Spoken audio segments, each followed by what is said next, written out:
Sa ito'y atong tubag sa Salmo.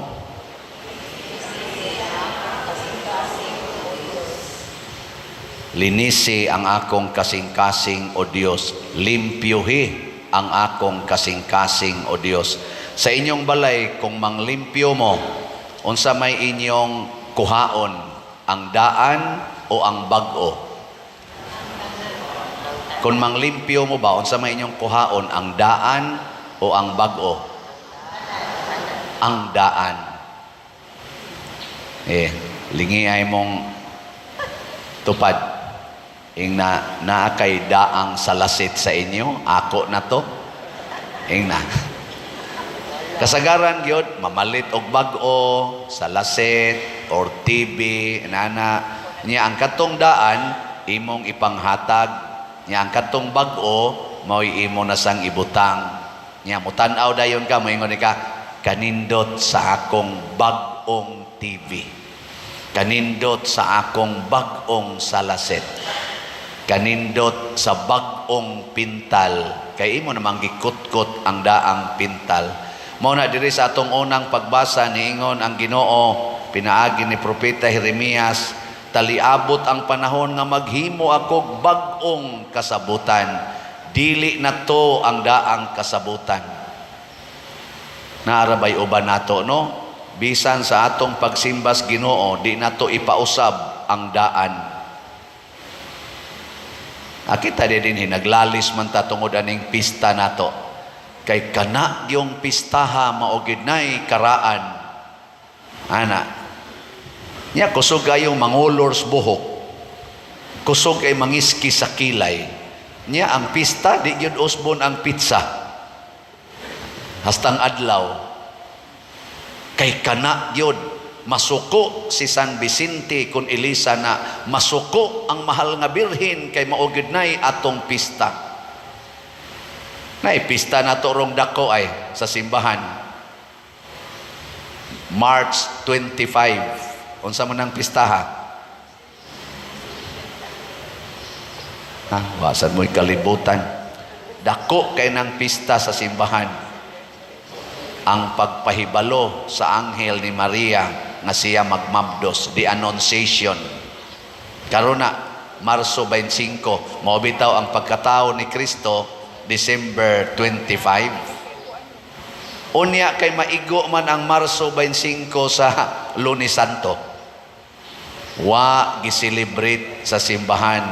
Giirog tuan na sa Abril 8, inighuman na sa Lunes sa Paskos pagkabanhaw, inighuman sa Easter Monday nga pitsa 1 sa Abril ang atong Lunes sa Easter. Ang celebration adto na sa pitsa 8. Ingka ngano man na Father, masuko ang birhen ana. Unsaon pagkasuko sa birhen nga ang gi-celebrate sa Lunes Santo ang iyang anak? Ang iyang anak di gina masuko. Maingon sa kangano man ang gibalhin man na ninyong pizza sa pistang San Vicente Ferrer, pizza 5 man tana, nganong nakatapusan naman ang Huwebes sa Abril, nganong na pizza 13 naman na sa kanaganing Abril, nganong na pizza 27 man na sa Mayo dito sa Bugo, nganong pizza 10 man na sa Mayo dito sa Bohol, nganong pizza 3 man na sa Hunyo dito sa ubang lugar. Nasuko si San Vicente. Nganong masuko ma San Vicente nga gusto man na siya nga daghan ang maka-celebrate ug maunay pabor nato pag-celebrate siyang pista bisag adto pa nas Disyembre 29. Malipay si San Vicente Ferrer kay ang sentro mauman ang balaod sa Ginoo nga motubo sa atong kasing-kasing, dili man ang pizza sa atong gi-celebrate ug ang adlaw sa pag-celebrate ang pagtubo sa balaod sa Ginoo. Ug unsa may balaod sa Ginoo nga iyang gitisok sa atong hunahuna og kasing-kasing, ang balaod sa gugma, ang balaod sa pagkamahigugmaon, ang balaod sa pagkamasinugtanon sa Ginoo. Lingi ay mong tupad ing na nitubo ng balaod diha nimo. Ay muglingi nga tos layo kana imong tupad ba nganong di man mo mulingi ana inyong tupad adto man mo mulili atong layo inon gisayloan ang naong sa nasdo pa niya kay wa man ka mahigugma ana mao na wa man ka mahigugma.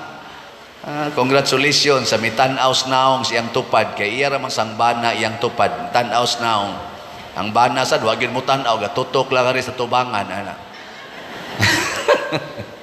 Patubuan ang gugma mao nay importante nya unsaon man pagpatubo ang gugma matud pa ni Kristo kinahanglan usa tang magpakamatay kay kun dili mamatay ang usa ka lugas nga trigo dili na mamunga.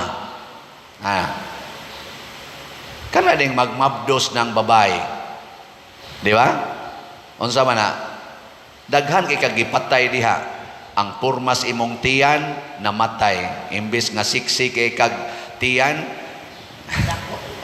mura na kag baki dako na tiyan mura kag baki nga busog ba mura na kag butiti imo na sang gipatay ang imong mga hobby gusto ta ka mag-jogging gusto ka mag-aerobics gusto ka mag-zumba hinay na kay kag linaktan magpugong pag-istutiyan ana hinay kaayo no. Hasta imong hinigdaan, ganahan unta ka mo higda aning posisyon na, dili na lang, kay dako mang tiyan. Daghan ikagipatay, hasta gani ang imong pagkaon, imong gipatay. Sa una, di dyo ka mukaog aslom, karon imo na ng kilaw-kilawon, sayo pas buntag, gakaon na kag aslom. Di ba? Inganong kay bao mo ni Father, doon na tigay ginisena pa mo.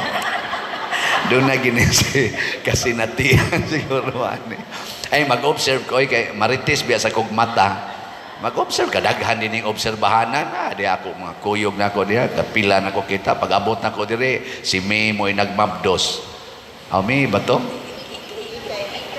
Kisa to? Si Kikay nagkaroon si Kikay di ba blagsik na kayo pero sa una hinay kayo na vlog ka mao na ang importante di ay kamaotang mudawat sa bag-o nga pagtulunan. Nya unsa may bag-ong pagtulunan ni Kristo? Pagpakamatay aron ka mabuhi. Ang maniguro sa pagmahal sa iyang kaugalingong kinabuhi kawad-an niini. Kanindot anang pagtulunana. Ang ato yung kasagaran i-preserve man nato atong kinabuhi. Ang nindot kidi ay pagpakamatay aron ka mabuhi. Pagpakamatay aron malimpyo ang imong kasing-kasing. Lingay mong tupad. Ing na unsay angay nimong patyon karon. Ing na unsa may imorong dapat patyon aron malimpyo ka. Unsa may dapat nimong langkaton aron malimpyo ka. Basi ka ng imong pagkalibakira na hasta pari imong libakon. Langkata ka na. Basi ka ng imong pagkamalaw-ayon, sige kag tan-aw anang porn, sige kag tan-aw anang porn. Kada na lang yung kaadlaw tan-aw ana, may pangpari kay once a week ra. Ang imo porn kada adlaw. Kaya lang sara ka pa. Kamo sa malipay sa mong maapil ang pari, no? Ay mo kabalaka kay hastang madri mo apil na panagsa no. Langkata ka na. Basig ka nang sige nimong pangasaba anang imong mga anak, siging pangusi, siging pangyaw-yaw, sa iyo pas buntag gatagaw-taw ka na, patya ka na. Murag radyo ba kasaba barong radyo ha, patya ra gud na. Basig ka nang imong siging sugal ana online na sugal nga aktual. Basig maunay nakapatay sa inyong kalinaw o kalambuan sa pamilya, patya ka na aron mabuhi ang inyong financial status. Basig ka na sige nimong siging pangutang kay para lang ipalit anang mga gadgets, maunay nakapahimo nimong ratol na kay karon hasta inigabot ting sweldo, maguol na kag moabot ang sweldo kay nanay daghang nagatang nga nagdaag listahan. Patya ka ng pagsigig pangutang. Ana ba no? Basig ka ng imong pagsigig pangabit, Sige mong kita as kabit kay lami lagi, pero ang imong asawa dito, ang imong bana dito naghilak sa tago sa tumang kaguol o kasakit. Patya ka ng imong pagkaulagan. Tutok ra ba mo na ako? Basi ka ng imong kadao, anang imong kwarta mo na hinungdan nga purti na ginimong balakahas kinabuhi, labi na ng siging gubat, siging krisis, patya ka ng imong pagkadao sa kwarta, ipalit na lang nag-slots ka ng tanan. Nawa, di ba, abli din ang imong naong, kay wa tao nga namalit og slot nga nagmasulubon. Daghalamisa na to diya, duha na kabalamisa na to sa gawas, palit ragod mo ana. Anang ato mga slots na amo na diha, nawa iguli ni mo sa inyo, mag-smile kang maglakaw sdan. Nganong naglakaw man, wa na kay parapliti, ay imo mang ihurot og palit, pero nag-smile ka kay kadaghan di ay sa imong mga igagaw og mga kaila nga naas daplisdan nga wa na nimo matagad, di ba?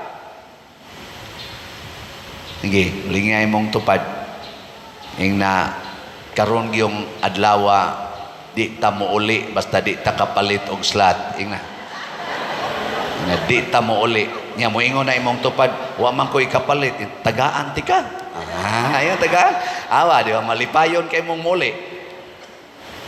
Salamat has na malit kay makahatag sa ninatog kalipay ang atong SBF dag nga slots na natay halin nga 15,475 pero naapay 44,525 ka slots nga available, tag 500 pesos per slot. Atong pakpakan ang namalit niini. Salamat kayo. Sige pagitagpalit kay daghan na kay tagbayronon kay naa natas finishing touches sa atong kumbinto. Atong tan-awon kadiyot ang mubong update niini.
sa Ginoo. Pero ayaw mo pakpak kay puting dagkuha sa tong bayro nun. Bitaw palit lang mo aning slots. SBF tag 500 raman eh. Ay, so di na makatandog sa inyong panudlanan eh. Pamalit mo diha bisag tag sa slot kada semana. Di gina makatandog, makadugang noon na kay og inyo nang ihatag mubunga sa nagdaghan. Ang ato sang special slots na Divine Cleansing, Healing and Strength, DCHS, para sa atong Lenten o Holy Week o sa atong pista, karong Abril 13, nahalina na sa tag 7,384 ka slots, na apay 22,616 ka slots nga available, nga tag 200 pesos per slot. Nasa ni siya 22 slot challenge nga tag 4,400 per challenge, na nasa tayo na dawat nga 148 ka 22 slot challenge. Pakpakan na sa nato ang namalit ni ini. Salamat kayo.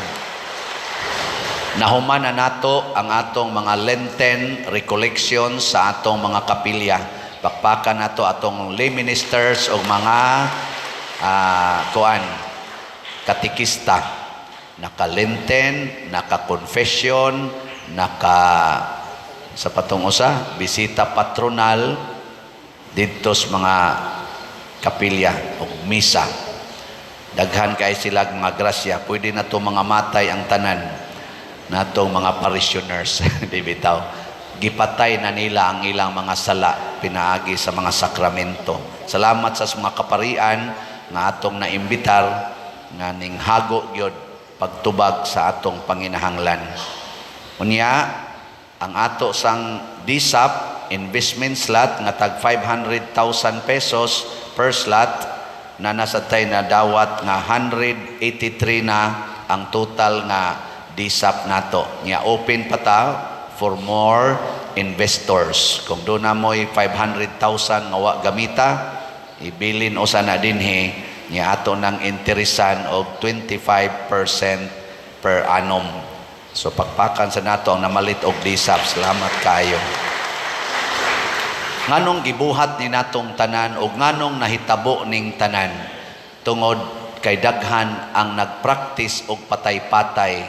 Kanang pagpalit og slot, imong gipatay ang imong gugma anang maong amount, imong gihatag og nitubo ang imong gugma sa simbahan. Na iniingon ako, Pader, kadagko ba ng inyong projects? Kanang imong kumbinto, Pader, pagkanindot, pagkadako nga pagkakumbinto, nako, pamawi ng amo sa pagkaway kumbinto diring inigbisitas, dritsog yung tangkas kananan, nya wara ba tayo sukad usahay, og maatlan sagnaay nangaon, mauwaw sa tang mudawat og bisita, pero abot nyo diha, okay na kayo, lingkod-lingkod mo, basa-basa, tanaw-tanaw TV, nya di gyud mo agdahon. Di man sa mo kakita dito sa kuan, dito sa sulod o ana, pero diha sa ato in town karon, bridge o gyud lamisa. Nang thanks be to God nga naa mo, lingay mong tupad ing na congratulations. Kanang wa mulingi, wa man gina ni palit og slot, pamasin lang ba, madasig sa na siya palit. Palit na day ko, kay nindot man day ning mo palambo ta sa simbahan. Salamat sa ato mga contractors, sa tinudanay ang ato mga contractors, nagpractice ag patay-patay. Sige lang gid silang trabaho. Nya kada nila bill nato, sige lang tag-ingon, unya na lang. Unya na lang, pwede parsyalan, okay ra pa der, pero sige lang yun silang trabaho, mo overtime pa, mo nang paspas ang pagkahuman. Ato sang iampo nga ang kahimtang o sitwasyon sa atong Archbishop Palma, maayo lang unta, to amaron siya sa Roma, mag-birthday ra ba siya karong 19, ato lang yung iampo, maay sa iyang panahon, o niya, haron ika-Abril 12, siya rabay mo blessing ani nga okay gyud ka no, okay gyud kaayo. Iampo sab nato nga magpadayon ang kalipay o paglambo sa kinabuhi nila ni Cafe o Brad Titing, kay ila ra ba gitong gipaguba ang ilang balay diha, kay aron gyud nindot kay bantang ang atong simbahan. Ato sang iyampo, malipayon man sila karon, hinaut untan dugay pa sila mga matay aron mas malipay pagid sila. O, di ba? Kining tanan mao ni ang giingon ni Kristo. Diri sa atong ikaduhang pagbasa, niingon diri pagsulti ang letter to the Hebrews, nagampo si Kristo uban ang mga luha nga dili unta siya tagaan sa kasakit o kamatayon, apan kay maumay pagbuot sa amahan nga siya mamatay diha sa cross. Matod pa diri, apan bisan siya mao ang anak sa Dios, nakakaton siya sa pagkamasinugtanon pinaagi sa iyang mga pag-antos. Ang pagsugot sa Ginoo importante kaayo. Katapusang lingi sa imong tupad, ina mosugot ka nga ikay pasponsoron sa tanang mga slots. Ana. Sige, manindog na ta.